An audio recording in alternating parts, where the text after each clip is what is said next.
Welcome to the Liberty, Leadership, and Lies with Larry Linton podcast, coming to you from the Goat Locker Studio in Sevierville, Tennessee. Be sure and check us out and like us on Facebook and Instagram, and follow us on Telegram, as well as on the website of libertyleadershipandlies.com. You can subscribe to notifications on the website to follow the blog there. If you would like to contact the show, just send an email to Larry at libertyleadershipandlies.com. Again, that is Larry at libertyleadershipandlies.com. Now, on to the episode.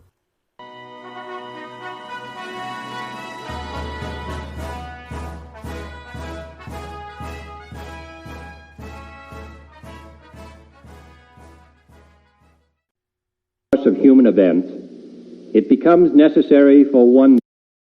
When in the course of human events, it becomes necessary for one people to dissolve the political bands which have connected them with another, and to assume among the powers of the earth the separate and equal station to which the laws of nature and of nature's God entitle them, a decent respect to the opinions of mankind requires that they should declare the causes which impel them to the separation.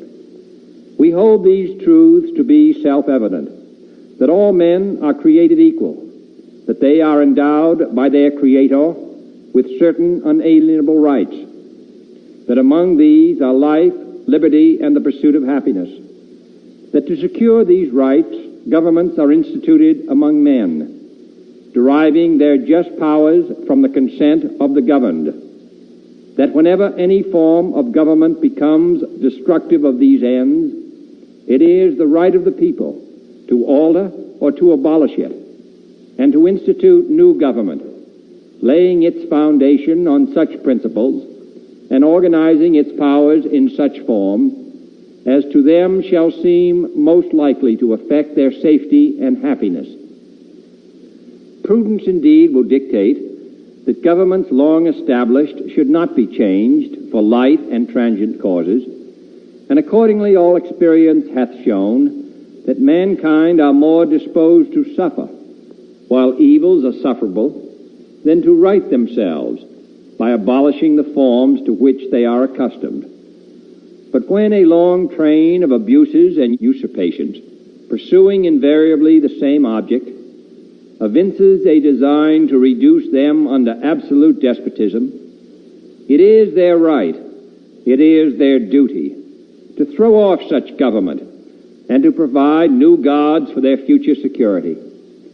Such has been the patient sufferance of these colonies, and such is now the necessity which constrains them to alter their former systems of government.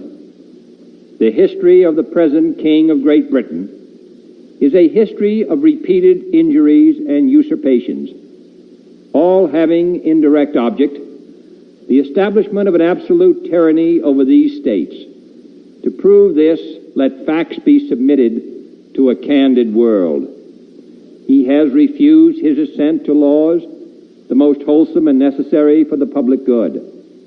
He has forbidden his governors to pass laws of immediate and pressing importance, unless suspended in their operation, till his assent should be obtained. And when so suspended, he has utterly neglected to attend to them. He has refused to pass other laws for the accommodation of large districts of people, unless those people would relinquish their right of representation in the legislature, a right inestimable to them and formidable to tyrants only. He has called together legislative bodies at places unusual, uncomfortable, and distant from the depository of their public records, for the sole purpose of fatiguing them into compliance with his measures.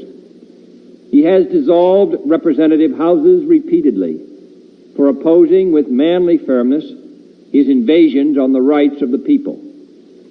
He has refused for a long time, after such dissolutions, to cause others to be elected, whereby the legislative power, incapable of annihilation, have returned to the people at large for their exercise, the state remaining in the meantime exposed to all the dangers of invasion from without, and convulsions within. He has endeavored to prevent the population of these states, for that purpose obstructing the laws for naturalization of foreigners, refusing to pass others to encourage their migrations hither, and raising the conditions of new appropriations of land.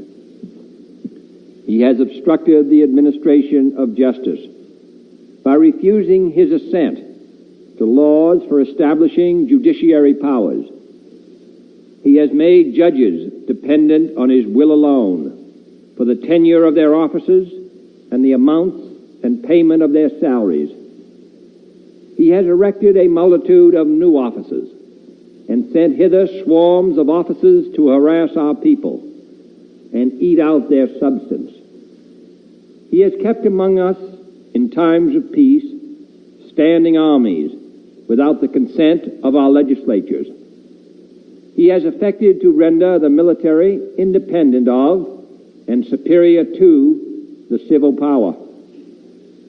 He has combined with others to subject us to a jurisdiction foreign to our Constitution and unacknowledged by our laws, giving his assent to their acts of pretended legislation, for quartering large bodies of armed troops among us, for protecting them by a mock trial from punishment for any murders which they should commit on the inhabitants of these states, for cutting off our trade with all parts of the world, for imposing taxes on us without our consent, for depriving us in many cases of the benefits of trial by jury, for transporting us beyond seas to be tried for pretended offenses, for abolishing the free system of English laws in a neighboring province, establishing therein an arbitrary government, and enlarging its boundaries so as to render it at once an example and fit instrument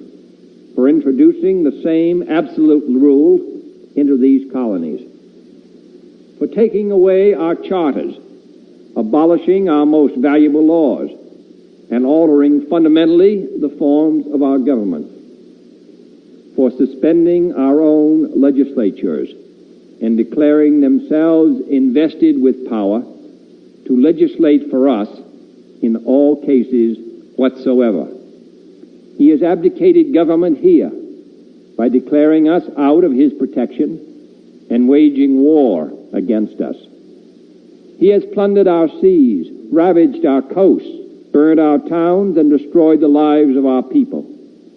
He is at this time transporting large armies of foreign mercenaries to complete the work of death, desolation, and tyranny, already begun with circumstances of cruelty and perfidy, scarcely paralleled in the most barbarous ages, and totally unworthy the head of a civilized nation. He has constrained our fellow citizens, taken captive on the high seas, to bear arms against their country, to become the executioners of their friends and brethren, or to fall themselves by their hands. He has excited domestic insurrections among us, and has endeavored to bring on the inhabitants of our frontiers the merciless Indian savages, whose known rule of warfare is an indistinguished destruction of all ages, sexes, and conditions. In every stage of these oppressions, we have petitioned for redress in the most humble terms. Our repeated petitions have been answered only by repeated injury. A prince whose character is thus marked by every act which may define a tyrant is unfit to be the ruler of a free people. Nor have we been wanting in attentions to our British brethren. We have warned them from time to time of attempts by their legislature to extend an unwarrantable jurisdiction over us. We have reminded them of the circumstances of our immigration and settlement here. We have appealed to their native justice and magnanimity, and we have conjured them by the ties of our common kindred to disavow these usurpations, which would inevitably interrupt our connections and correspondence. They, too, have been deaf to the voice of justice and of consanguinity. We must therefore acquiesce in the necessity which denounces our separation and hold them as we hold the rest of mankind, enemies in war, in peace, friends. We, therefore, the representatives of the United States of America, in General Congress assembled, appealing to the Supreme Judge of the world for the rectitude of our intentions, do in the name and by authority of the good people of these colonies solemnly publish and declare that these united colonies are, and of a right ought to be, free and independent states, that they are absolved from all allegiance to the British Crown, and that all political connection between them and the state of Great Britain is and ought to be totally dissolved, and that as free and independent states, they have full power to levy war, conclude peace, contract alliances, establish commerce, and to do all other acts and things which independent states may of right do. And for the support of this declaration, with a firm reliance on the protection of divine providence, we mutually pledge to each other our lives, our fortunes, and our sacred honor. I thank the members of both parties in advance for their participation in this historic event, and I thank the leadership and members for providing for this reading in the rules of the House. It is now my distinct honor to yield to the Speaker of the House to begin the reading. We, the people of the United States, in order to form a more perfect union, establish justice, ensure domestic tranquility, provide for the common defense, promote the general welfare, and secure the blessings of liberty to ourselves and our posterity, do ordain and establish this Constitution for the United States of America. Article 1, Section 1. All legislative powers herein granted shall be vested in a Congress of the United States, which shall consist of a Senate and a House of Representatives. Article 1, Section 2. The House of Representatives shall be composed of members chosen every second year by the people of the several states, and the electors in each state shall have the qualifications requisite for electors of the most numerous branch of the state legislature. No person shall be a representative who shall not have attained to the age of 25 years and been 7 years a citizen of the United States, and who shall not, when elected, be an inhabitant of that state in which he shall be chosen. The actual enumeration shall be made within 3 years after the first meeting of the Congress of the United States, and within every subsequent term of 10 years in such manner as they shall by law direct. Article 1, continuation of Section 2. The number of representatives shall not exceed 1 for every 30,000, but each state shall have at least 1 representative. And until such enumeration shall be made, the state of New Hampshire shall be entitled to choose 3, Massachusetts 8, Rhode Island and Providence Plantations 1, Connecticut 5, New York 6, New Jersey 4, Pennsylvania 8, Delaware 1, Maryland 6, Virginia 10, North Carolina 5, South Carolina 5, and Georgia 3. When vacancies happen in the representation from any state, the executive authority thereof shall issue writs of election to fill such vacancies. The House of Representatives shall choose their Speaker and other officers, and shall have the sole power of impeachment. Article 1, Section 3. The Senate of the United States shall be composed of 2 senators from each state for 6 years, and each senator shall have 1 vote. Immediately after, they shall be assembled in consequence of the first election. They shall be divided as equally as may be into 3 classes. The seats of the senators of the first class shall be vacated at the expiration of the 2nd year, of the 2nd class at the expiration of the 4th year, and of the 3rd class at the expiration of the 6th year, so that 1/3 may be chosen every 2nd year. No person shall be a senator who shall not have attained to the age of 30 years and have been 9 years a citizen of the United States, and who shall not, when elected, be an inhabitant of that state for which he shall be chosen. The Vice President of the United States shall be President of the Senate, but shall not have no vote unless they be equally divided.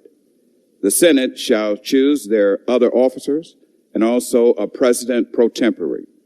In the absence of the Vice President, or when he shall exercise the office of President of the United States. The Senate shall have the sole power to try all impeachments. When sitting for that purpose, they shall be on oath or affirmation. When the President of the United States is tried, the Chief Justice shall preside, and no person shall be convicted without the concurrence of 2/3 of the members present. Judgment in cases of impeachment shall not extend further than to removal from office and disqualification to hold and enjoy any office of honor, trust, or profit under the United States. But the party convicted shall nevertheless be liable and subject to indictment, trial, judgment, and punishment according to law. Section 4. The times, places, and manner of the holding of elections for senators and representatives shall be prescribed in each state by the legislature thereof. But the Congress may at any time by law make or alter such regulations except as to the places of choosing senators. Section 5. Each House shall be the judge of the elections, returns, and qualification of its own members, and a majority of each shall constitute a quorum to do business. But a smaller number may adjourn from day to day, and may be authorized to compel the attendance of absent members in such manner and under such penalties as each House may provide. Each House may determine the rules of its proceedings, punish its members for disorderly behavior, and with the concurrence of 2/3, expel a member. Each House shall keep a journal of its proceedings, and from time to time publish the same, excepting such parts as may in their judgment require secrecy. And the yeas and nays of the members of either House on any question shall, at the discretion of 1/5 of those present, be entered on the journal. Neither House, during the session of Congress, shall, without the consent of the other, adjourn for more than 3 days, nor to any other place than that in which the two houses shall be sitting. Section 6, the senators and representatives shall receive a compensation for their services to be ascertained by law and paid out of the Treasury of the United States. They shall, in all cases, except treason, felony, and breach of the peace, be privileged from arrest during their attendance at the session of their respective houses, and in going to and returning from the same. And for any speech or debate in either house, they shall not be questioned in any other place. No senator or representative shall, during the time for which he was elected, be appointed to any civil office under the authority of the United States, which shall have been created, or the emoluments whereof shall have been increased during such time, and no person holding any office under the United States shall be a member of either house during his continuance in office. Section 7. All bills for raising revenue shall originate in the House of Representatives, but the Senate may propose or concur with amendments as on other bills. Every bill which shall have passed the House of Representatives and the Senate shall, before it become a law, be presented to the President of the United States. If he approve, he shall sign it, but if not, he shall return it, with his objections to that House in which it shall have originated, which shall enter the objections at large on their journal, and proceed to reconsider it. Every bill which shall have passed the House of Representatives and the Senate shall, before it be, if after such consideration 2/3 of the House shall agree to pass the bill, it shall be sent together with the objections to the other House, by which it shall likewise be reconsidered. And if approved by 2/3 of that House, it shall become a law. But in all such cases, the votes of both houses shall be determined by yeas and nays, and the names of the persons voting for and against the bill shall be entered on the journal of each house, respectively. If any such bill shall not be returned by the President within 10 days, Sundays excepted, after it shall have been presented to him, the same shall be a law, in like manner as if he had signed it, unless the Congress by their adjournment prevent its return, in which case it shall not be a law. Every order, resolution, or vote to which the concurrence of the Senate and House of Representatives may be necessary, except on a question of adjournment, shall be presented to the President of the United States, and before the same shall take effect, shall be approved by him, or being disapproved by him, shall be repassed by 2/3 of the Senate and House of Representatives according to the rules and limitations prescribed in the case of a bill. Section 8. The Congress shall have power to lay and collect taxes, duties, imposts, and excise, to pay the debts and provide for the common defense and general welfare of the United States. But all duties, imposts, and excises shall be uniform throughout the United States. To borrow money on the credit of the United States. To regulate commerce with foreign nations and among the several states, and with the Indian tribes. To establish a uniform rule of naturalization and uniform laws on the subject of bankruptcies throughout the United States. To coin money, regulate the value thereof and of foreign coin, and fix the standards of weights and measures, to provide for the punishment of counterfeiting the securities and current coin of the United States, to establish post offices and post roads. To promote the progress of science and useful arts by securing for limited times to authors and inventors the exclusive right to their respective writings and discoveries. To constitute tribunals inferior to the Supreme Court, to define and punish piracies and felonies committed on the high seas and offenses against the law of nations. To declare war, grant letters of marque and reprisal, and make rules concerning captures on land and water. To raise and support armies, but no appropriation of money to that use shall be for a longer term than 2 years. To provide and maintain a navy, to make rules for the government and regulation of the land and naval forces, to provide for calling forth the militia to execute the laws of the Union, suppress insurrections, and repel invasions. To provide for organizing, arming, and disciplining the militia, and for governing such part of them as may be employed in the service of the United States, reserving to the states respectfully the appointment of the officers and the authority of training the militia according to the discipline prescribed by Congress.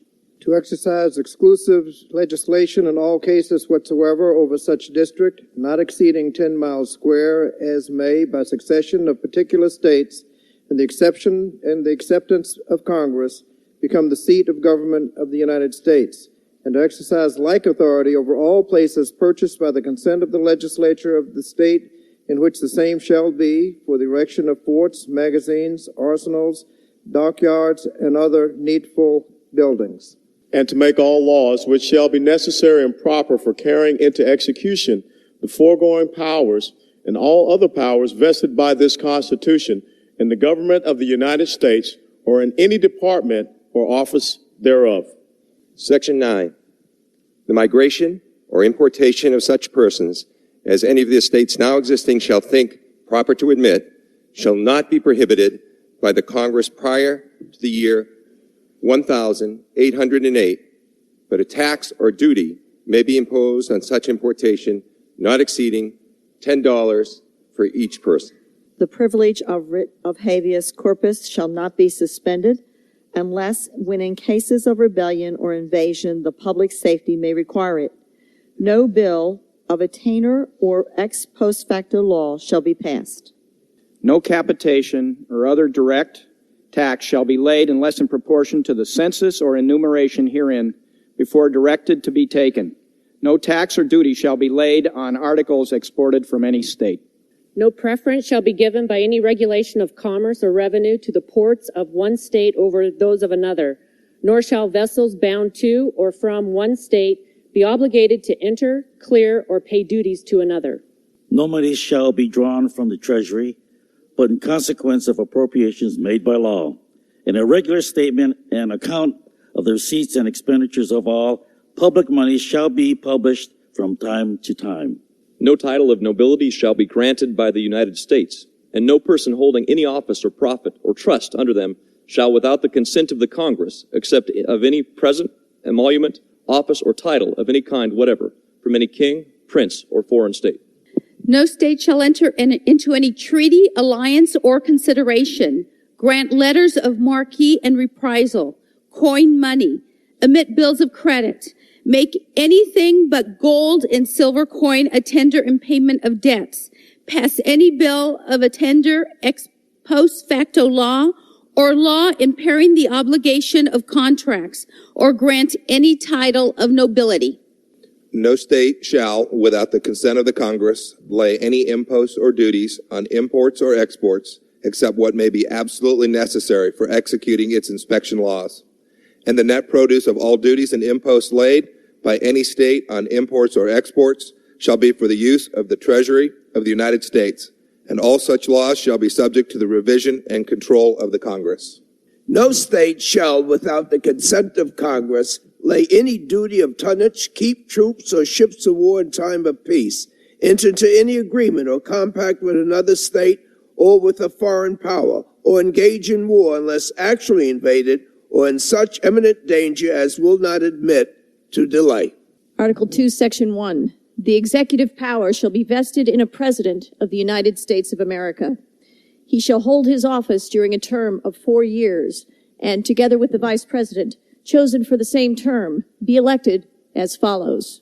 Each state shall appoint in such manner as the legislature therefore may direct a number of electors equal to the whole number of senators and representatives to which the state may be entitled in the Congress, but no senator or representative or person holding an office of trust or profit under the United States shall be appointed an elector. The Congress may determine the time of choosing the electors and the day on which they shall give their votes, which day shall be the same throughout the United States. No person except a natural-born citizen or a citizen of the United States at the time of the adoption of this Constitution shall be eligible to be the office of President. Neither shall any person be eligible to that office who shall not have attained to the age of 35 years and been 14 years a resident within the United States. The President shall at stated times receive for his services a compensation which shall neither be increased nor diminished during the period for which he shall have been elected, and he shall not receive within that period any other emolument from the United States or any of them. Before he enter on the execution of his office, he shall take the following oath or affirmation. I do solemnly swear or affirm that I will faithfully execute the office of the President of the United States and will, to the best of my ability, preserve, protect, and defend the Constitution of the United States. Section 2. The President shall be Commander-in-Chief of the Army and Navy of the United States and of the militia of the several states when called in actual service to the United States. He may require the opinion in writing of the principal officer in each of the executive departments upon any subject relating to the duties of the respective offices, and he shall have the power to grant reprieves and pardons for offenses against the United States, except in cases of impeachment. He shall have power by and with the advice and consent of the Senate to make treaties provided 2/3 of the senators present concur. And he shall nominate, and by and with the advice and consent of the Senate shall appoint ambassadors, other public ministers and consuls, judges of the Supreme Court, and all other officers of the United States whose appointments are not herein otherwise provided for and which shall be established by law. But the Congress may by law vest the appointment of such inferior officers as they think proper in the President alone, in the courts of law, or in the heads of departments. The President shall have power to fill up all vacancies that may happen during the recess of the Senate by granting commissions which shall expire at the end of the next session. Section 3. He shall from time to time give the Congress information of the State of the Union and recommend to their consideration such measures as he shall judge necessary and expedient. He may, on extraordinary occasions, convene both houses or either of them, and in case of disagreement, between them. With respect to the time of adjournment, he may adjourn them to such time as he shall think proper. He shall receive ambassadors and other public ministers. He shall take care that the laws be faithfully executed, and shall commission all the officers of the United States. The President, Vice President, and all civil officers of the United States shall be removed from office on impeachment for and conviction of treason, bribery, or other high crimes and misdemeanors.